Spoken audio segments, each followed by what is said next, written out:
La Brabançonne. Pourquoi cet air banal nous tire-t-il des larmes? Et comment expliquer, prestigieux et fait, que ce chant à la fois nous désole et nous charme, tel le fer qui guérit les blessures qu'il fait? Hein? C'est qu'à ses accents tout un monde se dresse. Un siècle presque entier se lève à ses accords. Et dans l'hymne mêlé de joie et de tristesse, nous entendons les voix des vivants et des morts. Les morts parlent. Jamais les temps que nous connûmes ne reviendront pour vous. Libres, insoucieux, sous des princes amis des lois et des coutumes, enviés des humains et protégés des cieux.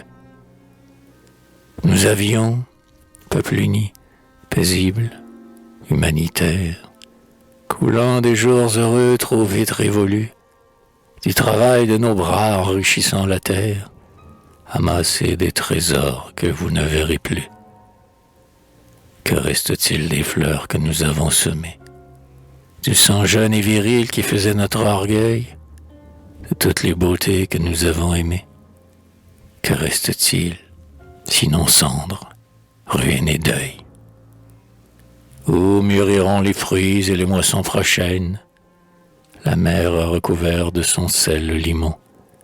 Pour vous garder des vents, vous n'aurez plus les chaînes. L'air pur est infecté qui gonflait nos poumons. Ne vous y trompez pas.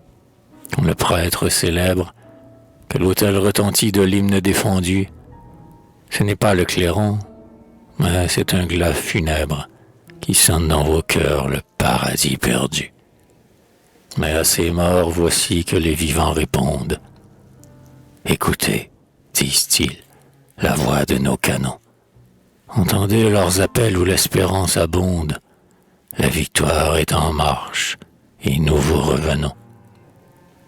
On vous prit la patrie, elle aussi nous fut prise, mais notre exil commun finira promptement.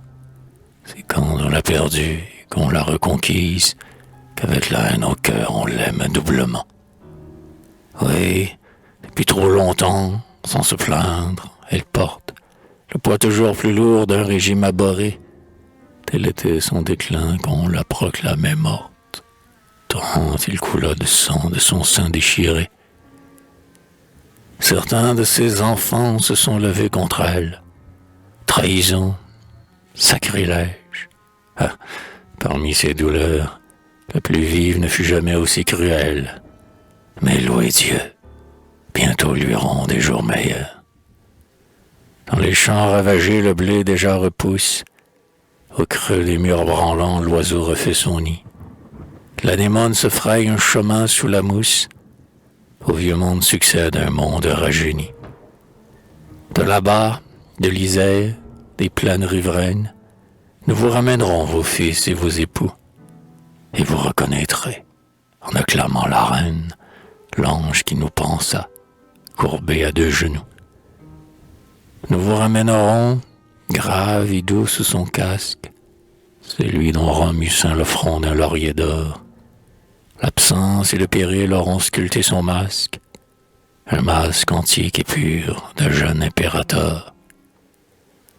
Quand il reparaîtra, les foules en délire, à son char triomphal attelleront leurs bras. Les rameaux d'olivier, les palmes du martyr, s'inclineront avec les drapeaux sur ses pas. Ainsi chante la Brabançonne, son chant dans nos âmes résonne, comme sonne l'air impieux, tour à tour lugubre et joyeux.